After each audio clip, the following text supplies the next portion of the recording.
लेकिन तभी हंसते हुए हान से भी कह रहा था कि तुम्हें ऐसे ही गुड बॉय रहना चाहिए था। लेकिन तभी वो उसके कान के ऊपर काट भी देता है और आगे हम दिखते हैं कि हान उसके आंखों के ऊपर पट्टी बांध देता है और उसके मुंह पे भी बॉल घुसा देता है और आगे वो उसे बांध देता है पूरी तरीके से और उसके साथ करने लगता है वहीं पर। और हान भी उसे बहुत ही ज़्यादा इंजॉय कर रहा था। और आगे हम देखते हैं कि हान दूसरे बेल्ट से उसे मारने भी लगता है और ये बात भी वो इंजॉय कर रहा था। और आगे हम देखते हैं कि उनके हो जाने के बाद किम भी बहुत ही ज़्यादा काँप रहा था और हान भी उसकी हालत देखकर उसके ऊपर कंबल उड़ा देता है। लेकिन तभी हान उसके पेट पर लगे जख्मों को हाथ भी लगा रहा था। लेकिन तभी किम उसे कहता है कि मैं और नहीं कर सकता हान।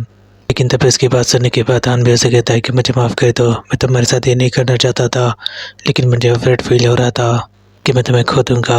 और मुझे ये बात सबसे ज़्यादा तब फील हुई जब मैंने तुम्हें उस डैडी को करते हुए देख लिया और मेरे माँ बाप की फ़ोटोग्राफ को भी देखते हुए मुझे ये फील हुआ कि तुम मुझे छोड़कर चले जाओगी सबकी तरह।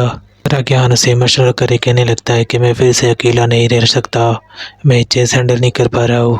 लेकिन तभी किम उठ जाता है और इसे देखते हुए वो कहता है कि तुम्हारे पार्ट्स के बारे में मुझे बताओ, अगर तुम मुझे बताओगे तो मैं तुम्हें कभी भी नहीं छोड़ूंगा, क्योंकि मुझे तुम्हारे बारे में इतना ज़रूर पता है कि तुम भी ऐसे ही घायल हुए थे पहले। अगर तुम मुझे सारी सच्चाई बता देते हो तुम्हारे बारे में तो मैं तुम्हें कभी भी नहीं छोड़ूंगा।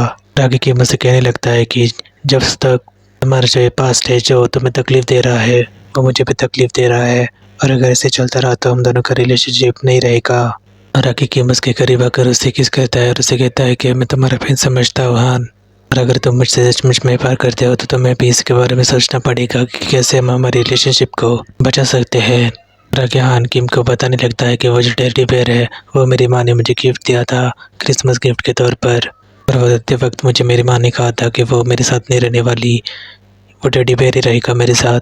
और आगे हान उसे बताने लगता है कि मेरी माँ मेरे पिता के जुल्मों को ज़्यादा सहन नहीं कर पाई, इसकी वजह से वो घर से भाग गई, मुझे मेरे माँ के लिए खुश रहना चाहिए। लेकिन मेरे मॉम के जाने के बाद मैं मेरे पिता को बहुत ही ज़्यादा परेशान करता था, बार बार पूछते हुए चिल्लाते हुए कि मेरी माँ कहाँ चली गई। लेकिन मेरे पिता ने मुझे एक कमरे में बंद कर दिया।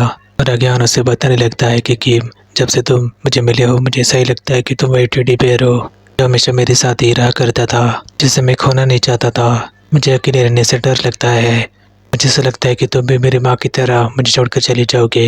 सारी सच्चाई जानने के बाद मुझे ऐसा लगता है कि मैं फेल हो जाऊंगा, जो कि मैं हैंडल नहीं कर पाऊंगा। और हान की बातें सुनने के बाद किम भी उसे कहने लगता है कि तुम गलत हो इसके बारे में, तुम ऐसे बन गए हो क्योंकि तुम्हें बचपन से ही प्यार नहीं मिला है।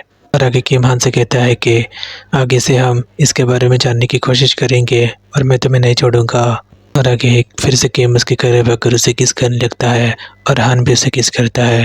लेकिन तभी हान का मूड भी ठीक हो गया था, जिसके बाद वह उसके गले का बेल्ट निकालने जाता है, लेकिन किम उसे निकालने नहीं देता और उसे कहता है कि तुम्हारा मूड ठीक होने तक मैं इसे पहन कर रखूँगा ताकि तुम मेरे प्यार को समझ पाओ, ये हम दोनों ही प्यार का टोकन है। और हान भी किम से प्रॉमिस ले लेता है। और आगे हम देखते हैं कि हान के बेस्ट फ्रेंड को कि मैसेज करके बताता है कि मुझे हान की सच्चाई के बारे में पता है और उसके पास में से उसे निकालने के लिए मैं उसकी हेल्प करूँगा।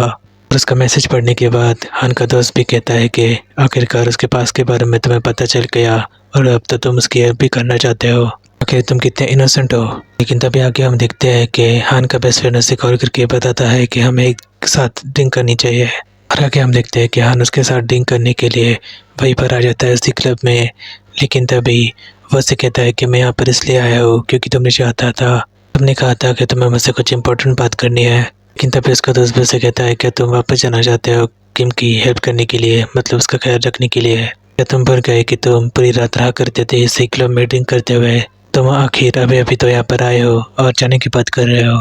हाँ, आखिर तुम्हें हो क्या गया है, क्या तुम जानते हो कि तुम बिल्कुल ही उसकी कठपुतली बन गए हो। लेकिन तभी हान भी उसके बेस्ट फ्रेंड के कहता है कि तुम्हें कैसे पता कि कौन कठपुतली है किसका। लेकिन तभी आगे हम देखते हैं कि उसका बेस्ट फ्रेंड उसे उसके क्लासमेट का कार्ड दे देता है जो कि एक साइकोलॉजिस्ट था, और वैसे कहता है कि दूसरे डॉक्टरों के साथ जाने के बजाय अपने बेस्ट फ्रेंड्स को ही मिल लो, क्योंकि मैंने देखा है कि तुम आजकल बहुत परेशान रहने लगे हो। और हान भी मान जाता है। और आगे हम देखते हैं कि हान घर पहुंच जाता है जहाँ पर किम सो रहा था। और आगे हम देखते हैं कि हान घर में आने के बाद उसके बारे में सोच रहा था जो उसके बेस्ट फ्रेंड ने उसे कहा था, और आगे वह उसके दोस्त को जो कि साइकोलॉजिस्ट है उसे मैसेज कर देता है। जिसके बाद आगे हम देखते हैं कि उसका बेस्ट फ्रेंड उसी दोस्त के साथ बैठा हुआ था कार में, और वह से कह रहा था कि मैंने तो उसको तुम्हारा कार्ड दिया और उसने तुम्हें मैसेज भी किया, आखिर तुम उससे मिलने के लिए क्यों नहीं गए। मुझे पता है कि तुम्हें हान पसंद है, तो तुम्हें खुद ही उसके पीछे लगना पड़ेगा अगर तुम सचमुच में उसे चाहते हो। आखिर कितने साल से तुम उसे प्यार करते हो। लेकिन तभी उसका दोस्त उसे कहने लगता है कि मुझे नहीं पता कि क्या करना है, क्योंकि मुझे ये सब पता है कि किम बहुत ही अच्छा लड़का है और हान के लिए वो अच्छा रहेगा। मैं उसे बहुत समय से जानता हूँ, मैं इतने साल से हान को जानता हूँ, लेकिन फिर भी मुझे कुछ भी बोरिंग फील नहीं हुआ उसके साथ। और तभी उसका फ्रेंड भी उसे कहने लगता है कि फिर जाओ उसके पास, तुम यही तो चाहते हो और उसे तुम्हारी हेल्प की भी ज़रूरत है। और आगे वो से भी कहता है कि किम बस उसका एक खिलौना है, उससे वो बहुत ही जल्दी टायर्ड हो जाएगा, लेकिन तुम्हारी दोस्ती उसके साथ 20 सालों से है। और उसकी बातें सुनने के बाद उसका दोस्त भी अपनी फ़ोन में उसके और हान की फ़ोटोग्राफ देखने लगता है। लेकिन तभी उसे फिर से हान का मैसेज आ जाता है और वो फिर से कहता है कि तुम सही बात कर रहे हो, मेरे पास यही मौका है और मैं इस अपॉर्चुनिटी को मिस नहीं कर सकता। और अगली सुबह हम देखते हैं कि हान तैयार हो रहा था, लेकिन तभी वो किम को सोते हुए देखता है और उसे जगाने के लिए वो उसके करीब आकर उसका हिलाने लगता है और किम भी उसे कहता है कि मैं सपना दिख रहा हूँ। और हान भी उसे कहता है कि हाँ तुम सपना ही देख रहे हो, और आगे वो किस करने लगता है। और आगे हम देखते हैं कि हान किम की मदद करता है एक क्रिसमस ट्री को लटकाने के लिए, और आगे वो दोनों एक दूसरे को किस भी करते हैं। लेकिन तभी आगे जब किम क्रिसमस की तैयारी कर रहा था, तभी उसके दरवाजे के ऊपर हान का बेस्ट फ्रेंड आ जाता है जो साइकोलॉजिस्ट था, और उसे ग्रेट करने के लिए भी हान खड़ा हो जाता है और उसे ताना मारते हुए कहता है कि तुम साइकोलॉजिस्ट कब बन गए, अंदर आओ। लेकिन तभी अंदर आते हुए उसका दोस्त किम को बहुत ही बुरी नज़र से देखता है और अंदर चला जाता है। और किम भी हान से कहता है कि ये क्या था, और हान भी से कहता है कि मुझे ठीक होना पड़ेगा, मैं ट्रीटमेंट ले रहा हूँ ताकि मैं तुम्हें फिर से हर्ट न करूँ।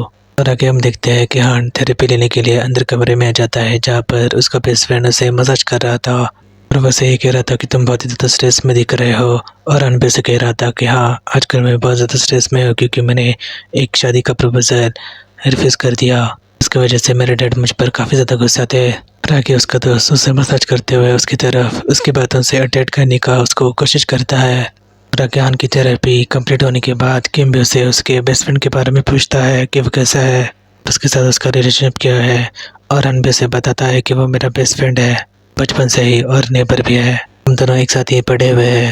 लेकिन तभी किम मुझसे कहता है कि मुझे तो लगता है कि तुम मुझसे कुछ छुपा रहे हो। और अनबे से कहता है कि मैंने तुम्हें बताया ना कि वो बेस्ट दोस्त है और मेरे नेबर, और हम दोनों एक साथ बड़े हुए हैं बचपन से। और आगे किम मुझसे उसका नया लॉकेट भी दिखा देता है, जिसके बाद किम मुझसे फिर से किस करता रहता है। और हान भी इसके बारे में बहुत ही ज़्यादा खुश था। और तभी टाइड ऑफ लव का चौथा एपिसोड वहीं पर ख़त्म हो जाता है। आई होप आपको एपिसोड अच्छा लगा हो। ऐसे वीडियोस के लिए मेरे चैनल को सब्सक्राइब करना ना भूले। मिलते हैं अगली वीडियो में।